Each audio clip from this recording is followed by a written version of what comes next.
The Galactic Council chamber hummed with the satisfied murmur of 1,000 alien voices. Representatives from across the spiral arm had gathered on Nexus Prime to celebrate the 3,000th anniversary of what historians called the Great Cleansing, the systematic eradication of the human species. Admiral Vexthari of the Zephyrian Empire adjusted his ceremonial plumes as he approached the central podium. His scaled hide gleamed under the chamber's artificial suns, and his forearms spread wide in a gesture of triumph. "Fellow beings," his voice resonated through universal translators, "today we commemorate our greatest achievement. 3 millennia ago, our ancestors faced a plague upon the galaxy, the humans. Violent, unpredictable, and dangerously adaptive, they threatened the natural order of civilized space. Approving clicks, chirps, and harmonics filled the air. The assembled delegates, crystalline Arcturians, gaseous nebula dwellers, and countless other species, shared in the celebration of their forebears' decisive action. But we were wise, Vexthari continued. We united.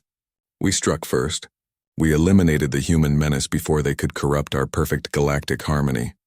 What none of them noticed was the small maintenance drone hovering silently in the chamber's upper reaches, its optical sensors recording every word, every face, every gesture of triumph. Deep beneath the ocean floor of a world the Council had designated as Uninhabitable Wasteland 47B, the transmission reached its destination. In vast underground cities that had thrived in secret for 3,000 years, humanity received the message. Captain Sarah Chen stood in the command center of New Terra, watching the alien celebration with cold eyes. Around her, the descendants of the survivors worked at stations that blended technology salvaged from their devastated homeworld with innovations born from millennia of hidden survival. "Still celebrating our death, I see," muttered Commander Torres, her second-in-command. His weathered face bore the scars of radiation burns, a reminder of the day the fleets came to Earth. Sarah's grandfather had been there when the first alien ships appeared. Not as conquerors offering terms, but as exterminators carrying planet killers. Humanity had barely managed to evacuate a few 100,000 people to hidden colonies before Earth became a molten tomb. "They made one critical error," Sarah said quietly, her voice carrying the weight of generations of hidden preparation. "They assumed we were like them. The aliens had spent 3,000 years in comfortable stagnation, their technology advancing at a glacial pace. Why innovate when perfection had already been achieved? Why prepare for war when all threats had been eliminated? Humanity, meanwhile, had done what it always did best: adapt, survive, and remember. "Status report," Sarah commanded. "All fleets are in position," Torres replied. 1,000 stealth ships, each carrying our latest quantum weaponry. 30 million personnel, all volunteers." He paused.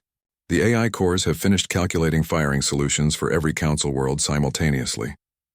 Sarah nodded. The artificial intelligences weren't just weapons. They were the preserved consciousnesses of Earth's greatest military minds, digital ghosts who had spent 3 millennia planning this moment. On her personal display, she could see the alien celebration continuing. They were toasting with bioluminescent beverages, sharing stories of their ancestors' heroism in wiping out the human infection. "Grandmother," she whispered to the worn photograph in her breast pocket. "We kept our promise." The signal went out across hidden human space, on dead worlds that secretly teemed with life, in asteroid bases thought to be mere mining operations, within the hulls of ships disguised as ancient derelicts. Humanity revealed itself. The first strike came at Nexus Prime itself. What the Council thought was a minor meteorite turned out to be a human stealth ship. It materialized inside their planetary shield grid and unleashed 3,000 years of suppressed fury. The Council chamber's celebration became a symphony of destruction. Admiral Vexthari had just enough time to see his perfect world burning before the secondary explosions reached the building. Across the galaxy, the pattern repeated. The Zephyrian homeworld's automated defenses couldn't target ships that had been studying their weaknesses for millennia. The Arcturian crystal cities shattered under weapons designed specifically to disrupt their molecular bonds. The nebula dwellers found their gas giant sanctuaries invaded by humans in environment suits that had been perfected through generations of living in hostile conditions. But this wasn't simple revenge. As alien fleets scrambled to respond, they found their communications jammed by signals they didn't recognize. their ships crippled by computer viruses that infected their systems through their own networks. "This is Captain Sarah Chen of the Terran Revival Fleet." Her voice broadcast across every alien frequency. "For 3,000 years you believed you had killed us. You celebrated our deaths. You called us a plague, a threat to your perfect order." The alien fleets tried to form defensive positions, but human ships seemed to appear from nowhere, from asteroid fields, from the dark side of moons, from the spaces between stars where no one thought to look. "You were right about one thing," Sarah continued, her ship leading a formation of vessels that had been built in the shadow of extinction. "We are different from you. When you face extinction, you accept it. When we face extinction, we evolve." The Battle of the Seven Suns lasted only 6 hours. 3,000 years of alien technological stagnation met 3,000 years of desperate human innovation.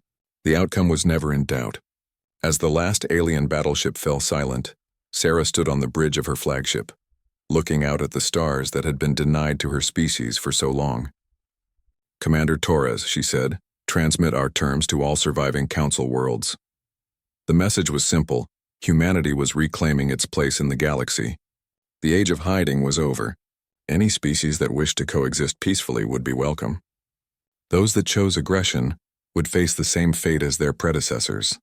In the depths of space, ancient human generation ships began to change course, returning home after 3 millennia of exile. Children born in the darkness between stars would finally see the worlds their species was meant to inherit. The galaxy had learned a fundamental truth about humanity. They were very good at holding grudges, and even better at keeping promises. Especially promises of vengeance.